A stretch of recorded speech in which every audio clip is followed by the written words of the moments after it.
everyone, I hope you're well. Today I want to do something I haven't done in a really long time, and that is illustrating a girl face. And for that I will use the moving doll, stamp set and FOTD. I have recently restocked it for those of you who haven't had a chance to get it previously and are somewhat new to my channel and to my creations, and so therefore I wanted you to have a chance, but do keep in mind it is limited numbers, and so possibly after this restock, which is probably number 4 or 5, I might not restock it again. So just to let you know, these two stamp sets work beautifully together. This is just the face with different sets of eyes, lips, so to create different features. And this one has a body, so you can use them together and, you know, do loads of fun illustrations. So for today's illustration, I will do something a little bit, I want to say, spooky, with Halloween in mind. I usually never do this sort of thing. I never do anything Halloween related or inspired at all. But for some reason today I felt I'll give it a go. And I will use this paper which has been sent to me in one of the Happy Mails. And it's basically this. I don't know if I had any further information in terms of thickness, etc. I had a Happy Mail video, which I'll try to link up here if you wanted to check that. But there are 2 sheets of paper, and so I thought then a good format for me to try and do this illustration. They're really nice. They have ever so light texture, which is, you know, still a smooth. I wouldn't consider this cold press, but I do like papers to have, even when they're smooth, to have a bit of texture. So I have a feeling pencils will do well on this paper. So what I probably will do is use one of the sheets to do some, you know, experiments or run through some testing and see how they feel. And yeah, how pencils look, how watercolor behaves, etc. So I have a better idea. And then I haven't decided exactly what I'm going to use, whether I will use some gouache, watercolors, or pencils, we'll see. But for the inspo, I had in mind Tim Burton, of course. I love his illustrations, but I'm not intending to do anything crazy like this for this illustration. I did have a couple of things here which typically are Tim Burton style, which is the elongated limbs. I really like that idea, so I might take the limbs which are already elongated. They are not proportional. I might take them even further. I quite like this sort of wonky posture, so I might work with a bit of that in mind. And also face-wise, I do like this exaggeration, and I tend to put the eyes even further down in my face illustration, so almost in line with the nose, so that we have a big forehead and most part of the face is basically in the second half. So also like the big eyes, so you can see my eyes are big, but I will likely exaggerate them even bigger, and I will see how that will work. And yeah, while I'm here, I'll probably just show you my favorite ever Tim Burton illustration. I'm not sure if I mentioned this before or not. I always wanted to, but I'm not sure if it came to that. But this is my favorite illustration, and he called it Mathera, and I love it. Love it, love it, love it. It's done circa in the between 80 and 88, so it's not certain. And it's got ink, marker and pencil on paper. It's from a private collection. I mean, it's just the perfect depiction of motherhood. And whenever things get tough, I just remind myself of this illustration, and yeah, just keep going. So that's that. And then another book that I will kind of use for inspiration is The Cozy Days, The Art of Iraville. It is by the beautiful artist, I believe she's German, Iraville. She does have, or Ira is her name, Sliterman. She does have a channel here on YouTube and a fantastic Instagram. And then the book happened. So, and this is one of those proper books, you know, not the amateur books. Anyway, so she's got a lovely chapter on people. Let's see if I can zoom you out a bit. There we go. So it's a lovely chapter on people. And she has some fantastic illustrations. Again, I like the way her eyes are. The face is more simpler. The lines are here are more simpler. But what I do like, and it's sort of similar to how I do illustrate, is the big eyes, and I like color underneath the eyes. So I think she tends to blend her blush into the darkness up under the eye, which I quite like the look of. And there's just more inspiration in terms of different hairstyles, and I think the facial expressions are also quite helpful. These are more detailed, these illustrations right here. So we'll see. I do like sort of these cheeks. So with these things in mind, I think I will start illustrating. Usually it takes me quite a while. So what I will do is, I think I will just start and probably put a voiceover it. And if I need to edit or cut out certain bits where I'm taking too long, I probably will just do that. And it would be a lot more easier to watch, I guess. So I will see you in a second. All right, let's go. This is a voiceover which I'm recording third time because of some technical issues. But you don't need to know any of that. So I am going to struggle with this paper a little bit, which you will see, but I think it's such a good way of showing how to overcome a certain problem in art. And there will be a point, maybe even a few, where I thought it's best to just maybe give up, but no, I kept going. And in this case, perseverance really worked out well.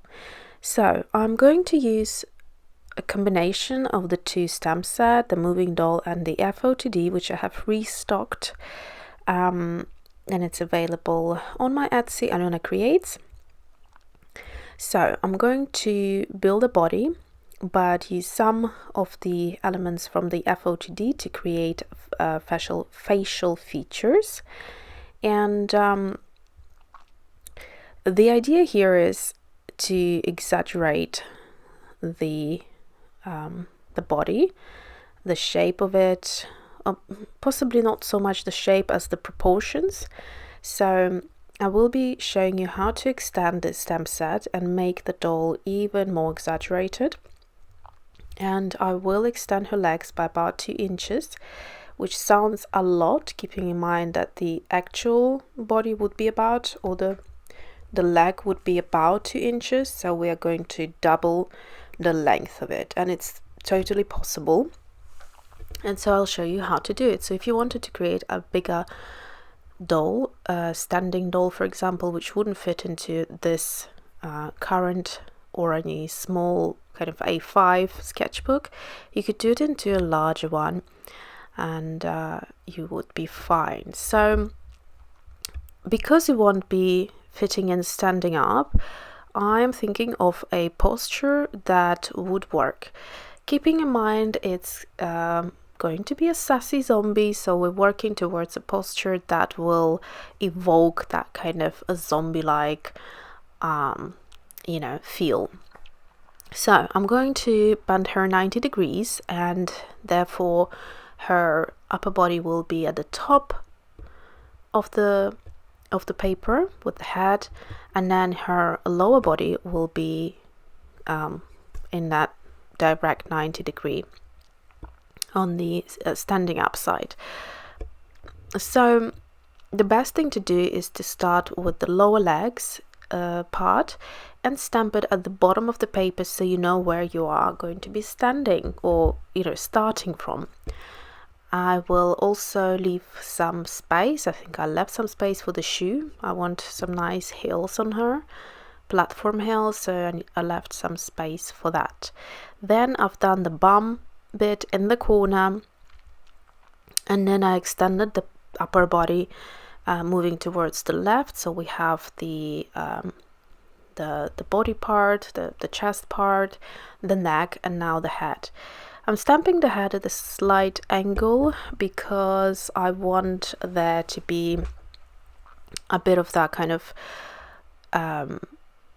dreamy, a bit zonked out look in her face, and if I would have just done it simply in one line, I think it would have looked a little bit odd. So I kind of turned her head up a little bit, and you can play around with that as much as you want, and that's the whole idea of this stamp set, so that you create your own, build your own either facial expression with the FOTD set, or whatever posture you can think of.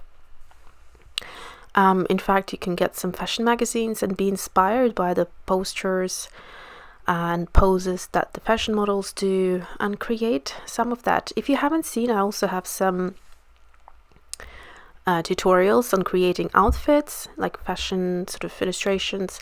They were loads of fun. They're mixed media, and all of your lovely supplies can get played with. So check out the playlist for that. I think it's called something like my stamp sets tutorials or something. Somewhere there you'll find it. So I used the lips from the moving doll set, and I'll show you how to exaggerate slightly those, how to plump them up even though they're already plump. And then I used the eyes from the FOTD set because they're the most open eye set, so you can exaggerate them further. The others are a little bit detailed, and generally I leave them as they are. They're perfect. I just stamp them, boom, done. But with those eyes you have loads of space to play with them. So now I have used the larger part of the thigh from the moving doll set, and you'll see there are different limbs there, and you might think, why are there so many? But it's basically every part of the limb is done once, so you can stamp it twice if you want to, but instead of doing them twice, I then gave myself extra space and gave you extra options. So the body is turned to the left, to the right, to the front, and then you have longer, shorter limbs, slightly wider, slightly thinner. You can play with that, and like I said, you can use them, or you should use them as your starting point. So stick or stamp the image where you roughly want it, and then create your own, and it becomes a lot more fun. In the beginning, if you're really new to this, just line out what you have stamped, and that will be fine as well. But as you get a little bit more advanced, you can have that freedom of creating your own dolls. They are really fun. It sort of brings me back to that childhood, when we used to draw the fashion kind of dolls, that you would also create little outfits, like paper dolls with little paper outfits, and then clip them on and pretend like they're going to lunch, and they're going here and there, and different outfits for every occasion. So that sort of reminds me of that, except for this is now more kind of drawing and painting. So there she is.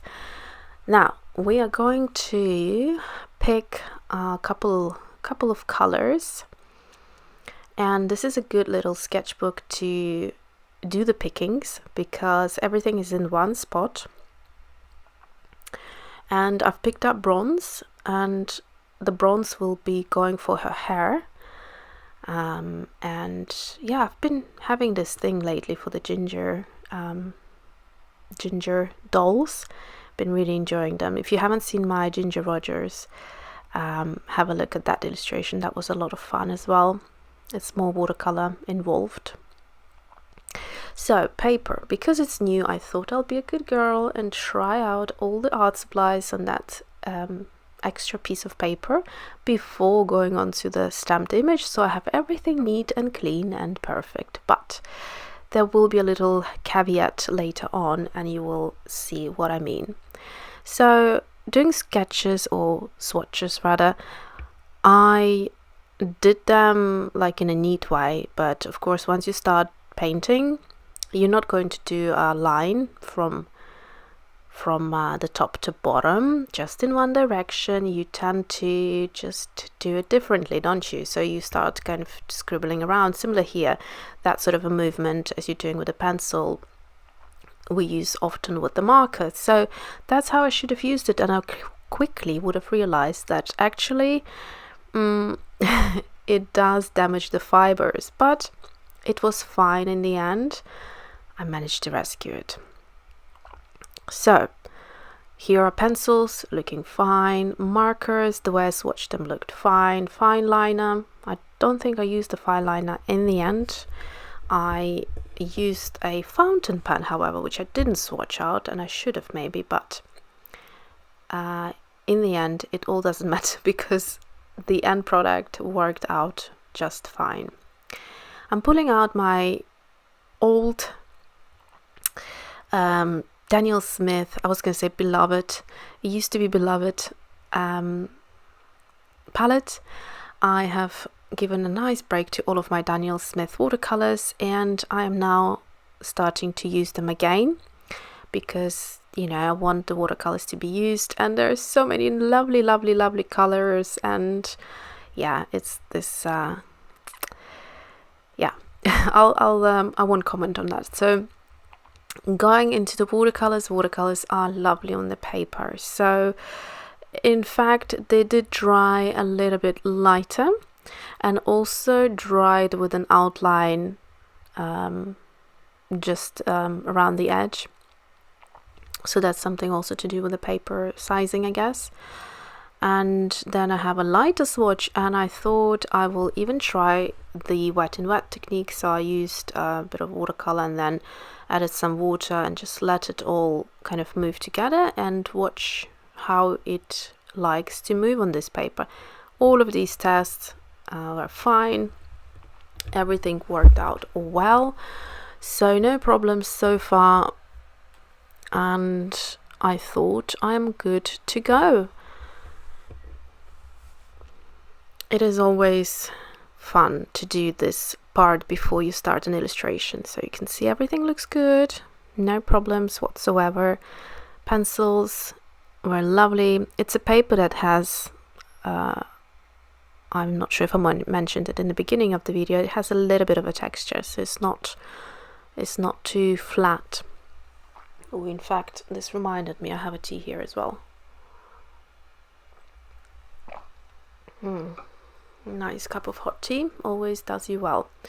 So back to the illustration. Of course, now I need to connect the limbs.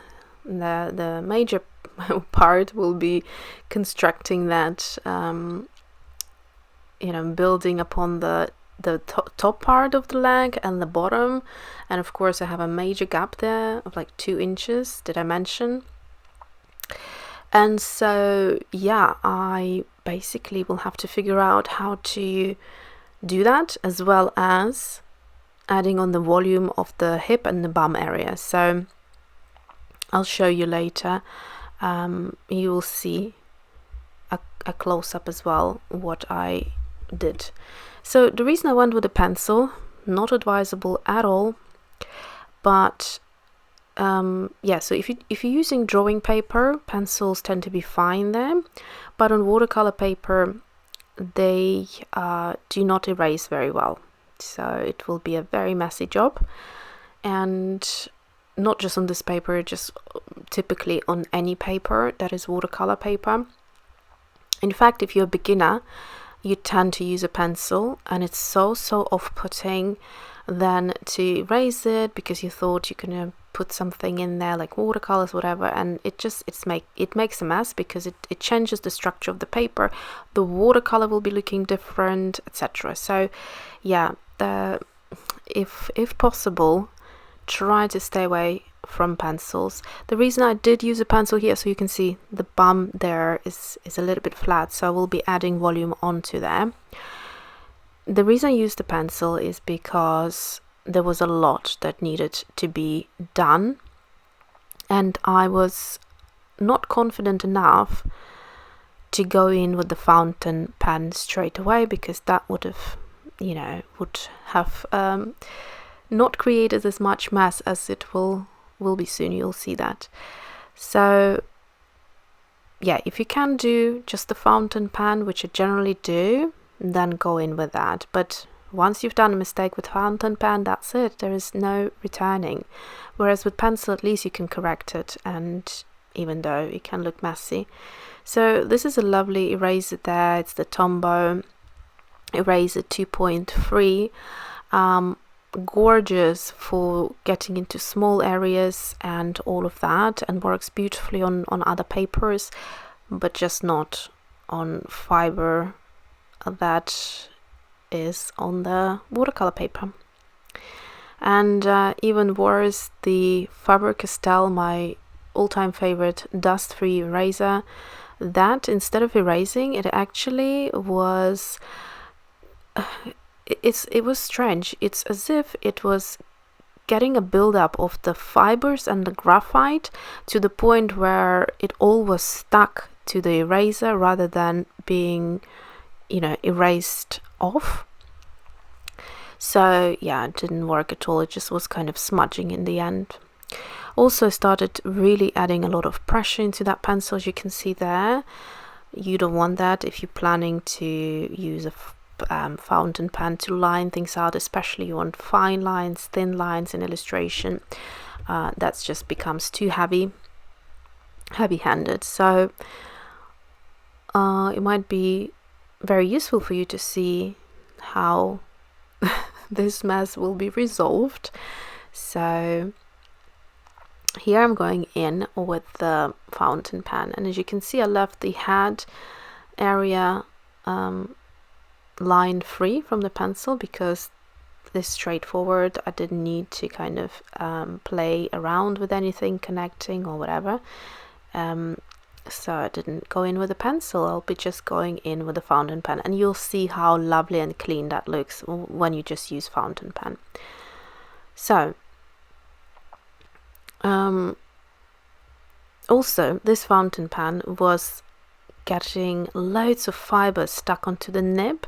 It was really challenging to draw with it. It's a very fine tipped fountain pen, and I love it. I have tried it on actually all the different watercolor papers. Never had any problems or whatsoever.